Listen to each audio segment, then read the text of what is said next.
पिछले एपिसोड में हमने देखा था कि वो प्रिंसेस चैन और उस छोटे लड़के को एक स्पिरिट पिल देती है जिसकी मदद से उन दोनों का ही ब्रेक थ्रू एक साथ हो रहा होता है। इसलिए थोड़ी देर कल्टीवेशन करने के बाद वो दोनों अपना ब्रेक थ्रू कर जाते हैं, जिस वजह से वो काफी ज्यादा खुश होते हैं। वही क्विंसी को भी भाई के ऊपर शक हो गया होता है, इसलिए वो सेट के लीडर से कहता है कैसे भी करके भाई को सजा देनी होगी, उसके बाद ही मुझे खुशी होगी कि मेरे पोते की मदद ना करने वाले को कुछ तो सजा मिली। तो वही चैन और बाकी वहाँ से सेंट्रल सेट के लिए पहुंच गए होते हैं, जिसके बाद यहाँ से ये एपिसोड शुरू होता है। तो इस एपिसोड की शुरुआत में हम चैन और बाकियों को देखते हैं जो सभी सेंट्रल सिटी में आ गए होते हैं, और इसी सिटी के अंदर सेंट्रल सेक्ट भी है। जहाँ आने के बाद जैसे वो रोड पे चल रहे होते हैं तभी सामने से एक बदमाश लड़का अपना घोड़ा लेके आ रहा होता है, जो सीधा उस छोटे लड़के को टक्कर मारने वाला था, लेकिन चैन उसे बचा लेता है। जिसके बाद वो उस घोड़े वाले लड़के से कहता है इससे माफी मांगो वरना मैं तुम्हें यहाँ से जाने नहीं दूंगा।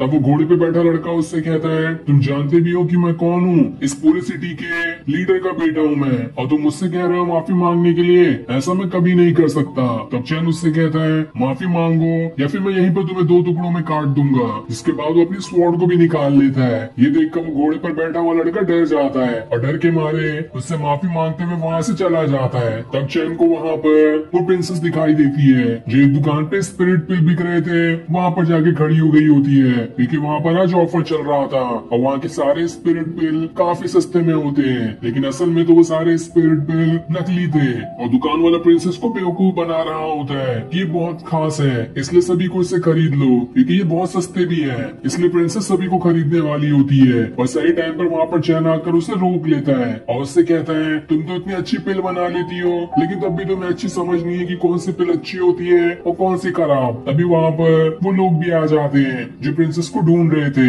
तब उन्हें देखकर वो प्रिंसेस खुश हो जाती है और फिर चैन से कहती है अब मुझे चलना होगा क्योंकि मेरे सेक्ट वाले मुझे लेने यहाँ पर आ गए हैं। इसलिए चैन उसे वहाँ से जाने देता है, लेकिन उसे जाता हुआ देखकर वो छोटा लड़का एकदम उदास हो जाता है क्योंकि उसने कहीं ना कहीं उस प्रिंसेस से अच्छी दोस्ती कर ली थी। दूसरी तरफ हम शैन और बाकियों को देखते हैं जो सब भी उस सेंट्रल सिटी में पहुंच गए होते हैं इस उम्मीद में कि अब तक यहाँ पर चैन पहुंच गया होगा। साथ ही चैन के पास अभी उतने पैसे भी नहीं है जो यहाँ पर कुछ दिनों के लिए रुक सके, इसलिए उन सभी को जल्द से जल्द चैन को ढूंढना होगा। इसलिए वो सभी चैन को ढूंढने के लिए वहाँ से निकल जाते हैं। अब चैन रात गुजारने के लिए एक होटल किराए पर लेता है, जहाँ वो छोटा लड़का उससे बताता है हमारे पास तो अब कुछ भी पैसे नहीं बचे हैं, बस 2-4 ही चांदी के स्टोन बचे हैं, इससे तो हमारा एक दिन का भी गुजारा नहीं हो पाएगा क्योंकि यहाँ पे सारी चीजें बहुत महंगी है। ये देखकर तो चैन भी हैरान रह जाता है कि यहाँ का खाना पीना ही इतना ज्यादा महंगा है कि इतने में तो दूसरी जगह एक घर आ जाए, इसलिए वो दूसरा तरीका सोचने लगता है ताकि वो पैसे कमा सके।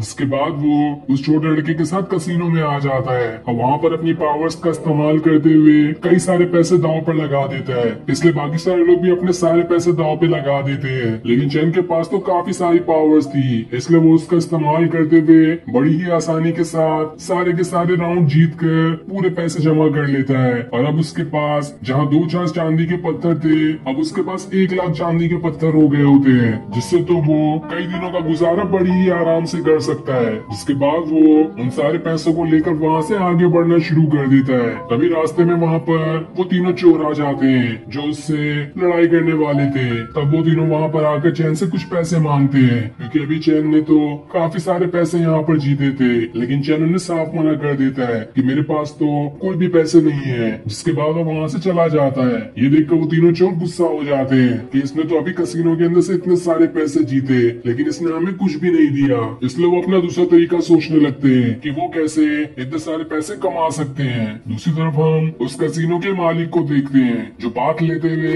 अपना ब्रेक थ्रू करने की कोशिश कर रहा होता है, जहाँ थोड़ी देर कल्टीवेशन करने के बाद वो अपना ब्रेक थ्रू भी कर जाता है। और ये काफी एंशिएंट टेक्निक होती है और उसके साथ एक फॉक्स क्लान की लड़की भी होती है जो उसका ब्रेक थ्रू करने में मदद कर रही थी और इस ब्रेक थ्रू करने के लिए सारे रिसोर्सेज भी उसे लाकर दे रही थी, जिस वजह से उस कसीनो का ओनर तो काफी ज्यादा खुश होता है। तभी वहाँ पर वो लड़की आती है जो कि सभी को कसीनो खिलवाया करती है। वो उस कसीनो के ओनर से कहती है आज एक आदमी यहाँ पर आया था जिसने न जाने किस चीज का इस्तेमाल किया और लगातार एक के बाद एक 13 राउंड जीत गया, जिस वजह से उसके पास अभी 1 लाख चांदी के पत्थर हो गए हैं। ये सुनकर कसीनो का ओनर एकदम हैरान रह जाता है कि आखिर तुमने इतनी आसानी से उसे जाने कैसे दिया, कैसे भी करके इसलिए मुझे उस आदमी का पता चाहिए ताकि मैं उससे सारे पैसे छीन सकूं, क्योंकि आज तक कोई भी इतने सारे पैसे यहाँ से जीत कर नहीं गया। जिसके बाद वो अपनी पावर्स को ट्राई करते हुए जो उसने अभी सीखा है उस लड़की को वहीं पर मार देता है। दूसरी तरफ चैन अपने घर पर होता है, तब वहाँ पर उसकी वो गॉड आती है। चैन उससे उस किताब में लिखी हुई एक टेक्निक के बारे में पूछता है, जो कि वही टेक्निक थी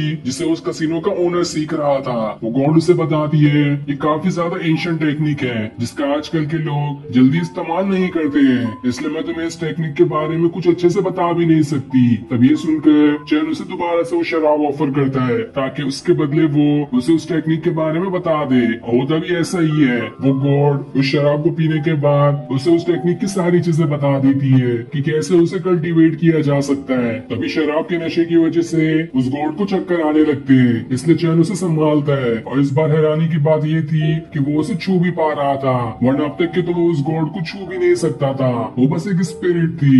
लेकिन इस बार वो हैरान रहता है कि आखिर उसने गॉड को कैसे छू लिया। साथ ही वो गॉड उससे कहती है जब तुमने मुझे पकड़ा है तो मुझे ऐसा लग रहा है कि तुम बहुत ही ज्यादा फेमिलियर हो और मैं तुम्हें काफी टाइम से जानती हूँ। ये सुनकर चैन तो और ज्यादा हैरान हो रहा होता है कि आखिर ये गॉड असल में है कौन। तभी वहाँ पर वो छोटा लड़का भी आ जाता है, जिसके आते ही वो गॉड वहाँ से गायब हो जाती है। तब वो छोटा लड़का उसे कुछ स्पिरिट पिल देता है जिसे लाने के लिए चैन ने उसे भेजा था ताकि वो उसे एंशिएंट वाली टेक्निक को सीख सके। जिसके बाद वो दोनों उस एंशिएंट वाली टेक्निक को सीखना शुरू कर देते हैं, जिसके लिए वो दोनों उस कसिनो के ओनर की तरह ही गर्म पानी में आकर पाक लेना शुरू कर देते हैं और वहीं पर बैठकर दोनों अपना कल्टीवेशन स्टार्ट करते हैं। जहाँ काफी देर तक कल्टीवेशन करने के बाद चैन तो अपना ब्रेक थ्रू कर जाता है। ये देखकर वो काफी ज्यादा खुश था, लेकिन जब उसकी नजर उस छोटे लड़के पे पड़ती है तो वो अपना ब्रेक थ्रू नहीं कर पाया था, बल्कि उल्टा उसके मुंह से खून भी आने लगता है। ये देखकर चैन हैरान रह जाता है कि कहीं मैंने कुछ गड़बड़ तो नहीं कर दी।